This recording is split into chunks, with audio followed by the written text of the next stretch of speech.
கிருத்திகை நட்சத்திரம் என்பது முருகனின் அவதார நட்சத்திரம் மற்றும் அவருடைய தாய்மார்களாகிய கார்த்திகை பெண்களை போற்றும் நாள். இந்த நாளில் விரதமிருந்து வழிபடும் போது தாய்மார்களின் கருணையுடன் கூடிய முருகனின் அளவற்ற கருணை பக்தர்களுக்கு கிடைக்கிறது.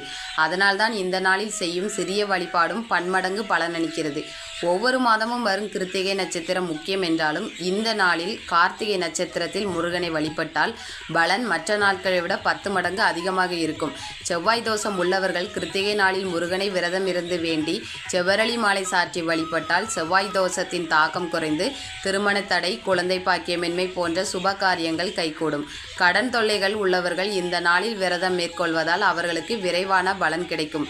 வீட்டிலேயே முருகனுக்கு பால் பழம் படைத்து வழிபடலாம். முக்கியமாக வேலுக்கு பாலாபிஷேகம் செய்து விளக்கேற்றி ஓம் சரபணபவ மந்திரத்தை 108 முறை உச்சரிக்க வேண்டும். இன்று செய்யும் சிறிய பூஜையும் உங்கள் வாழ்க்கையில் பெரிய மாற்றத்தை கொண்டு வரும்.